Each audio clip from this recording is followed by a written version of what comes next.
Welcome to Maroon Talk, a segment dedicated for anything and everything UP Fighting Maroons. I'm Fimaran, batch 2010 from UP Los Baños. We just came off the Phil semifinal, UP versus LaSalle. The UP Fighting Maroons defeat the De La Salle Green Archers 83 to 78 after a crazy, crazy game at Phil Oil today.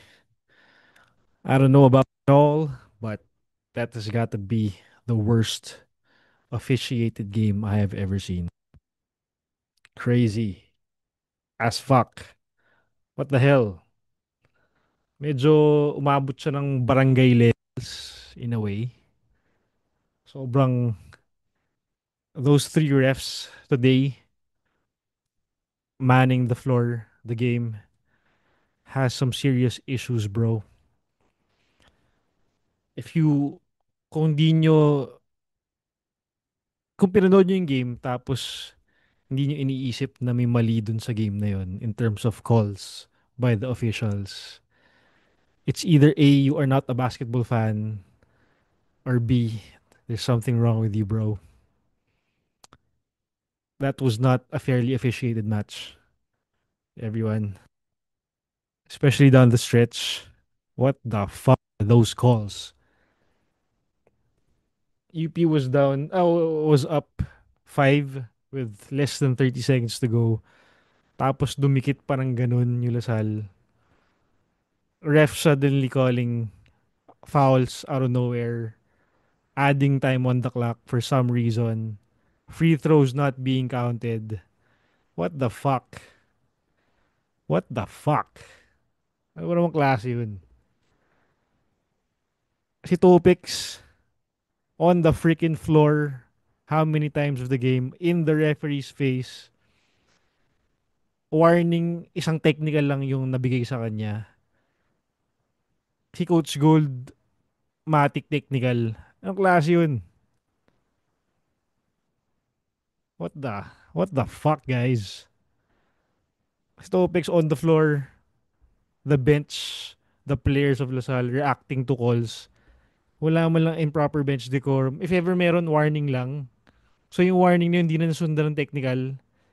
Anong klase yun? Anong klase yun, bros? What the fuck?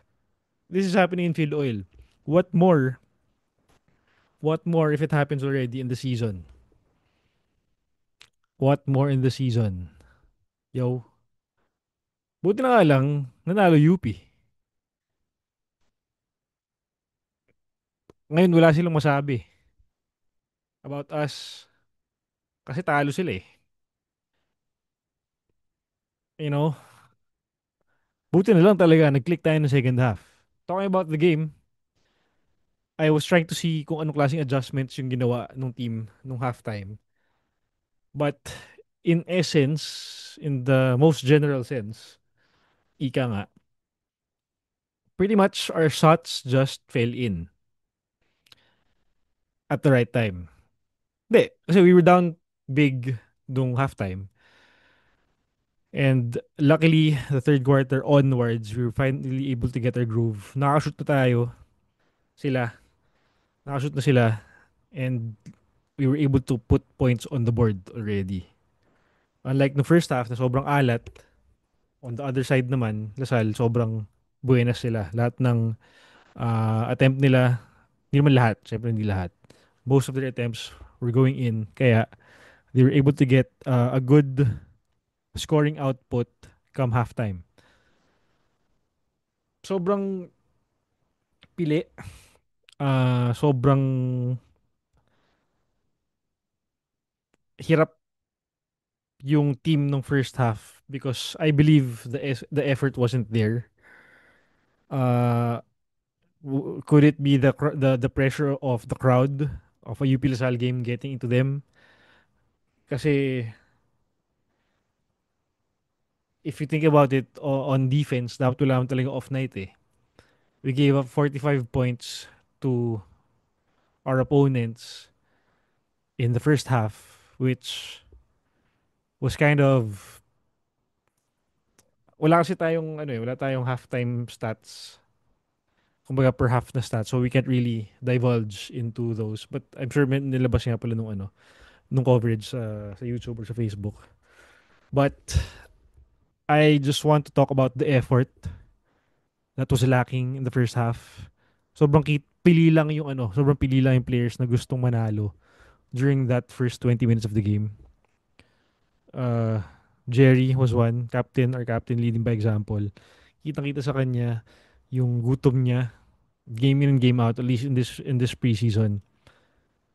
Dumipensa, skumore, the effort is there. His leadership is showing. Kaya I'm very thankful na yung pag-step up ni Jerry is something to be commendable kasi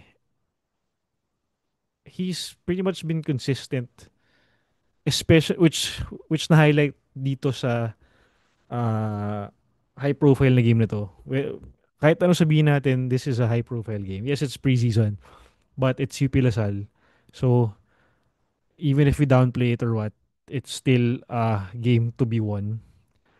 I don't see Coach Gold going so kanina.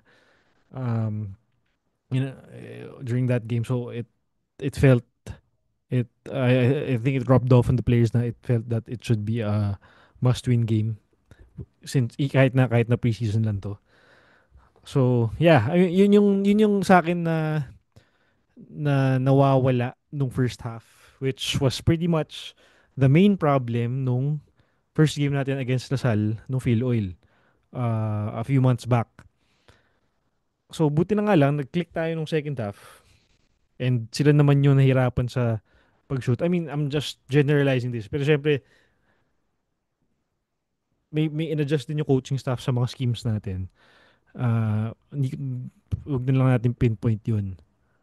Pero essentially, yun nga, nakakashoot na tayo second half. Especially Ray Remogat. Kita nyo naman, he's been off the whole game. And luckily, he was able to drain those threes right when it mattered most. Wala na tayong hingin pa. Yung kapal na mukha niya today, buti na lang nag-pay off in the end. Kasi kung hindi, it's gonna be tough on him. It's gonna be tough on the team kasi medyo lalabas yung maraming questions still coming off of that uh, quite off game he had during the first game versus Rizal. And also, parang if you guys have noticed, the past few games, parang hindi rin siya nilalaro or he's probably injured or what. So, the past few, 2 or 3 games yata, I haven't really seen him play. Kaya mostly si Janjan Felisilda ang nag-point. Terence Forte as well, which we'll get into in a few. Kaya at least comparing the past few games, yeah, 2 or 3 games to this game, iba yung lineup na nakikita natin so far the past few games heading into this game. If you guys have noticed that, medyo yung rotation, kasi nga, it's preseason, yung pag-experiment ng mga lineups, yung mga pinagsasabi ni Coach Gold. Yan, dito yung tinetesting lahat.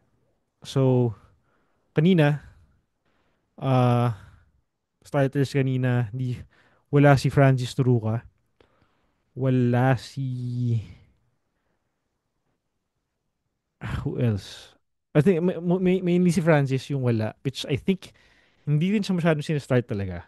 Kasi it's usually Gani and Mark on our front line kapag at least in the past in these leagues, no. So yun yung Naruka will come off the bench together with sila Jacob Baila, Rayland, Janjan, Terence, yung mga yan. So ganun yung parang naging rotation natin so far this preseason, no. Which kanina, yun nga, as I mentioned, nung first half hirap tayo makashoot and parang nagkakanya-kanya din on offense. Tapos defense naman sobrang porous, sobrang kulang sa gigil. Yun yung ano. So I'm pretty sure na nasabon sila ni Coach Gold ng coaching staff nung halftime kasi eventually nakaano naman. nakabawi naman nung second half in terms of effort. Okay. But yeah, essentially that's the story of the game. At least this game. Masabi ko na naman lahat. Comment down below what you guys think about the game. If you're from Lasal or from UP or from any other school, the comments are welcome. But even as an objective fan, y'all should believe that there was something up in that game. Sobrang what the fuck. Especially in the end game. Kitang-kita naman. Kitang-kita naman yung mga ref. Okay. If you don't think there's anything wrong with that game, what kind of game are you watching? What kind of basketball fan? Okay. Yun. Okay, talking about the preseason so far again. Uh, kanina, medyo naghumuhugot na si Coach Gold sa bench kung sino ang puputok. Kasi nung first half nga, sobrang hirap. Maka-score, baka ano. Good thing, I have three players to mention that I've been seeing great improvement so far. Nabanggit ko na si Jerry kanina, so hindi na siya kasama dun sa three. Number one, in no particular order to, but the improvement I've been seeing from Gani Stevens has been quite impressive.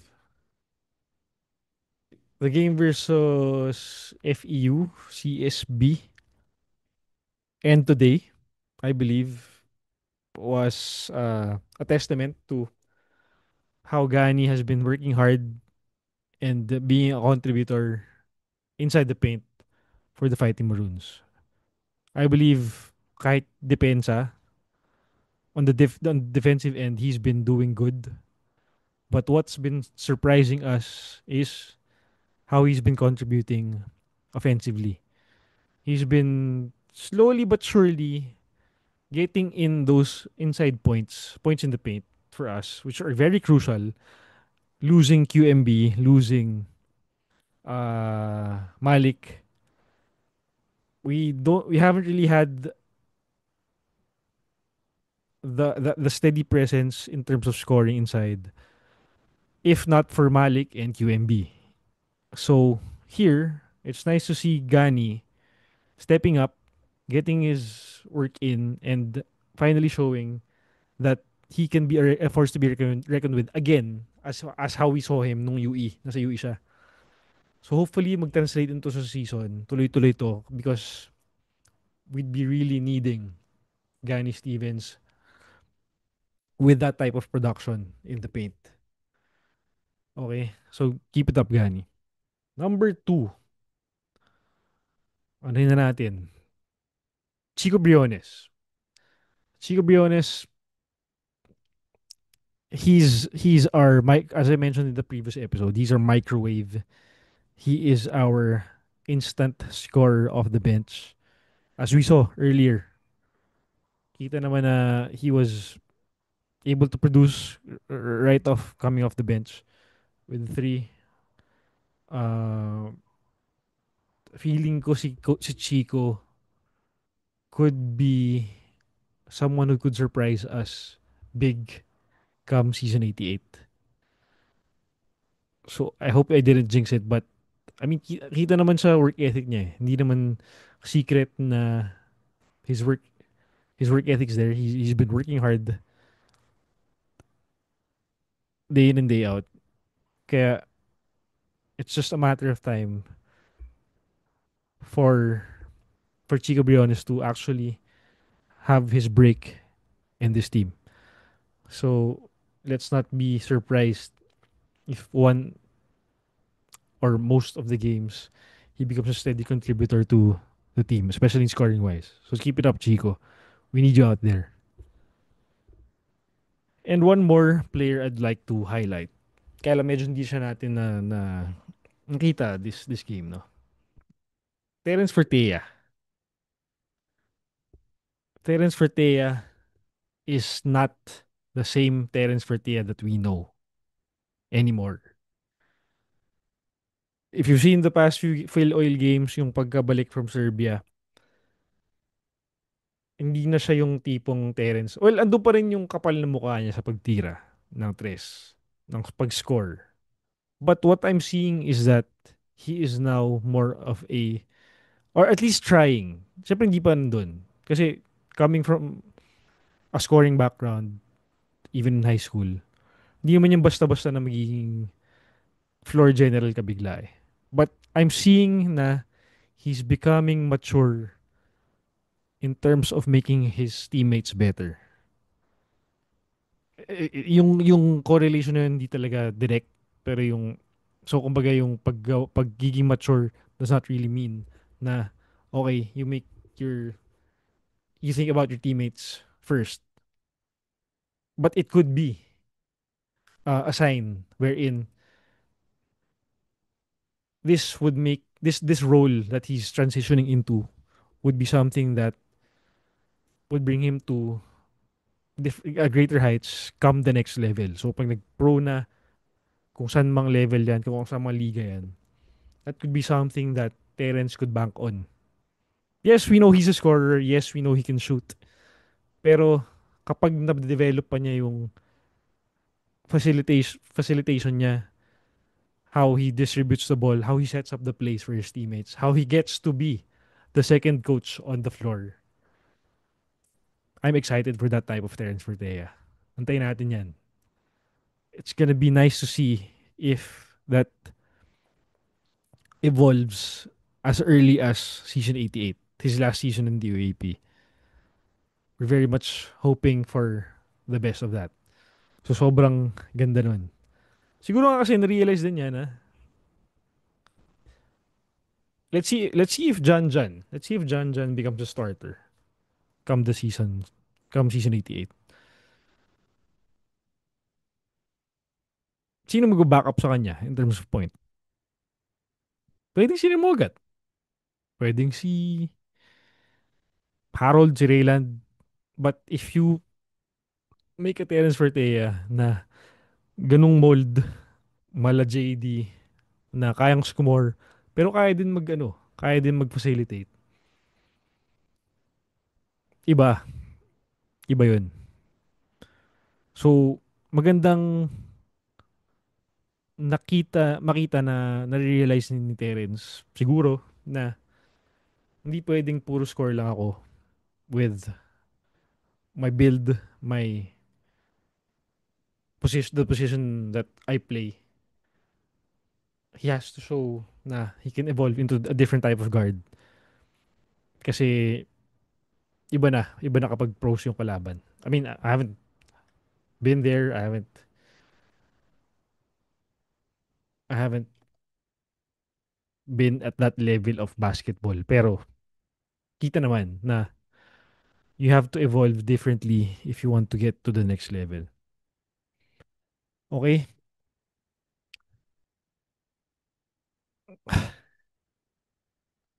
We have one more game left against NU. Uh, Also, actually, a nice out so far good games by the NU Bulldogs again the past few games. Kita natin sila Palacielo actually being the veteran that he is. Of course, Steve Nash, Jake Figueroa finally getting all living up to the hype kumbaga as a UAP Juniors MVP. Buti lumalabas ako yung laro niya and he's being big for NU. Silang dalawa ni Palacielo being they're getting results for NU.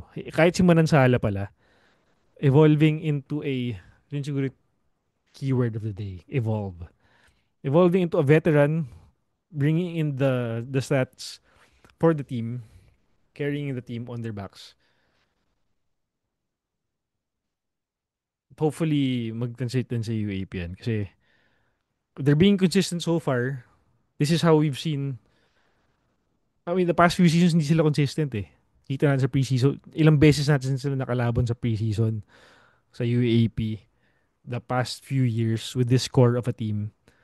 Ito siguro yung peak nung ano nila, nung programa nung core na to ng NU.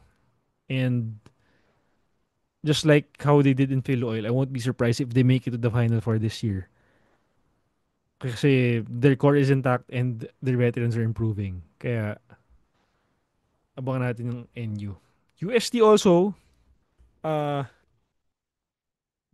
becoming lumalabas na rin yung potential ng iba nilang players. But kinulang sila kanina. So hindi ko alam pa it was literally a tale of two halves in the other semi-finals matchup.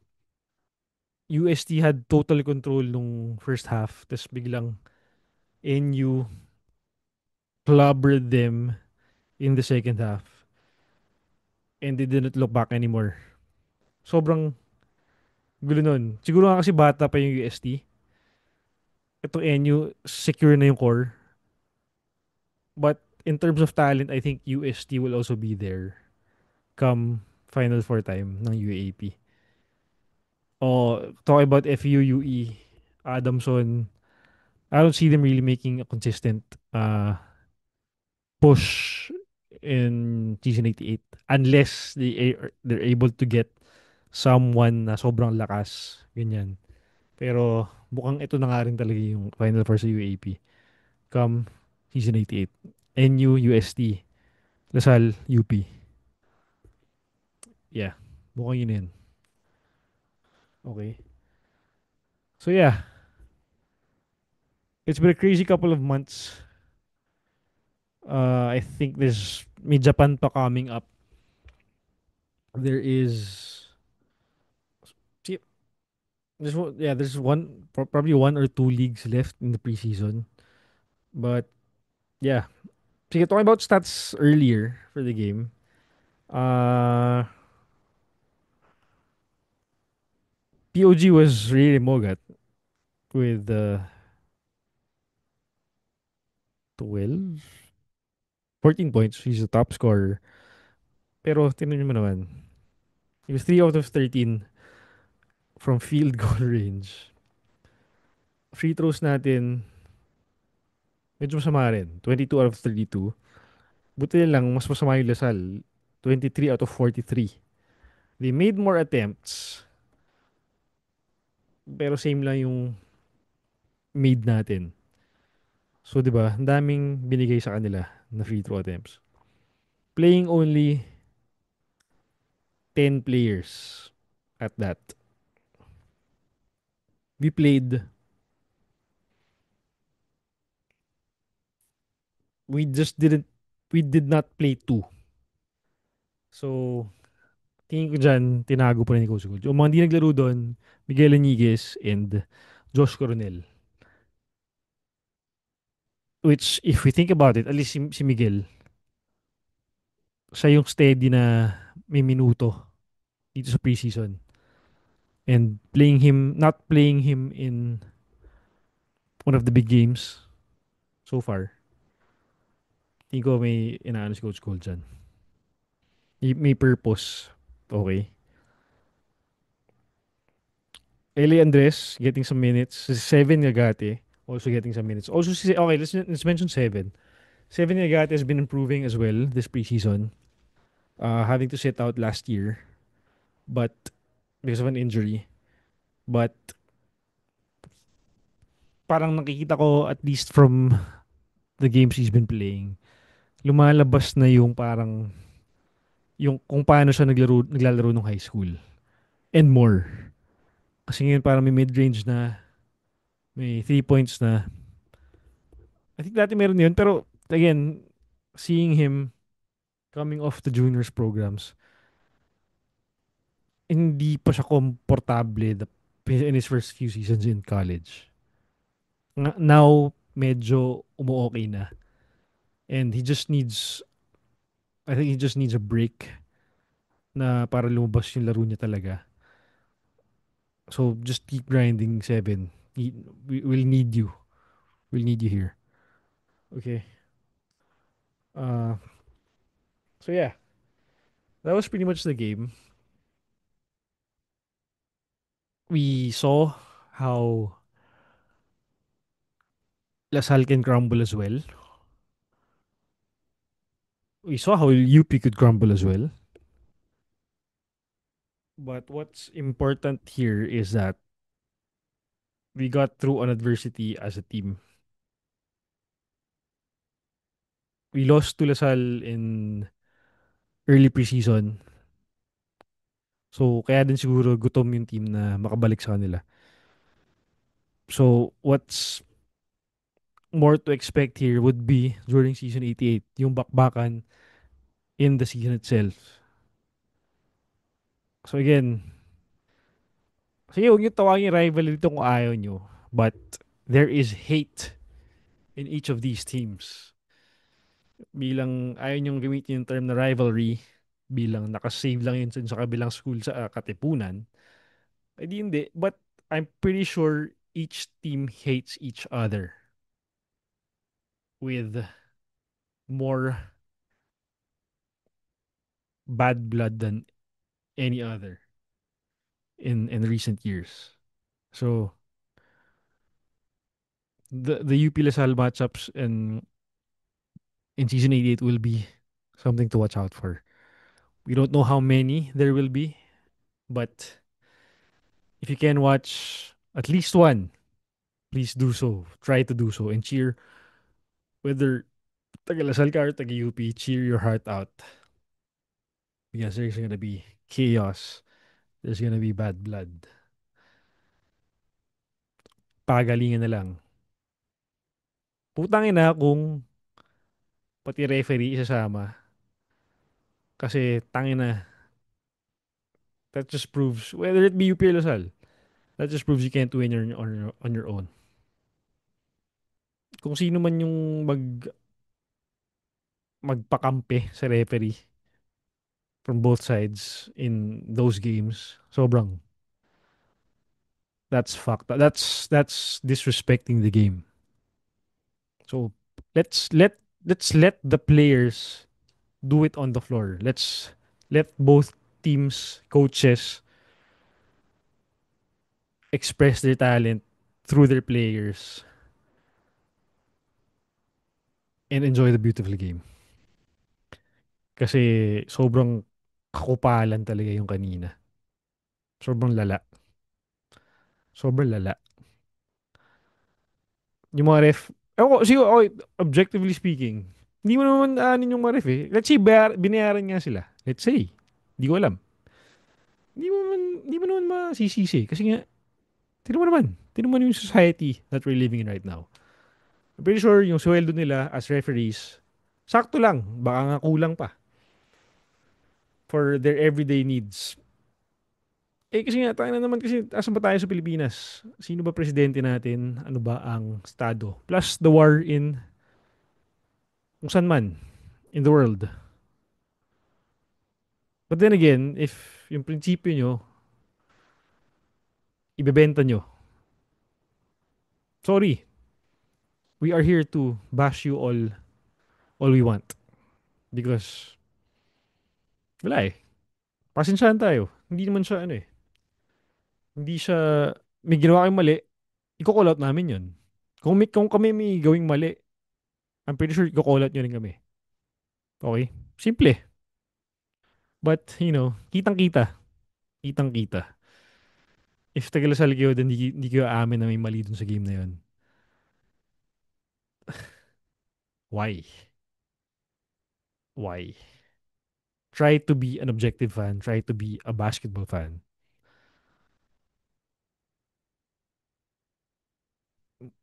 Kitang-kita yung nung end game especially, na may mali dun sa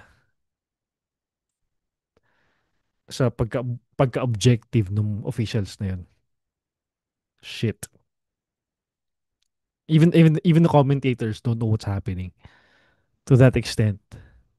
Like what the hell? So again, either bobo talaga yung commentators or there's something wrong going on the floor. Hindi lang yun. Kaya lang pumili kung anong papaniwalaan nyo. But as a basketball fan, something up with there. Something up right there. Okay? Yun. So far, so good in our preseason. Let's see how the team shapes up in the coming months. We have probably two months left in preseason and bakbakan na naman ulit sa season 88. Kaya again, sa mga taga UP, walang bibitaw. We are the defending champions. As fans, we are ano ba, obliged to support our team no matter what. If we lost that game earlier, I'm sure maraming tayong masasabi. Yeah, including me, maraming akong masasabi about the team, about this player, that player, ganyan. But what's not supposed to change is that we be behind our team no matter what. If you can't support the team when we lose, when the team loses, don't support the team when they win. Okay? That's being a sports fan. That's being a UP fan. That's all there is to it. Okay? Please comment down below. If you haven't subscribed yet, please subscribe and click that notification button. If kita nyo naman ako lang mag-isa ngayon, if you are someone who watches the games frequently, if you watch all the games, let me know. If you want to be on the show, let me know. If you're from UP, let me know.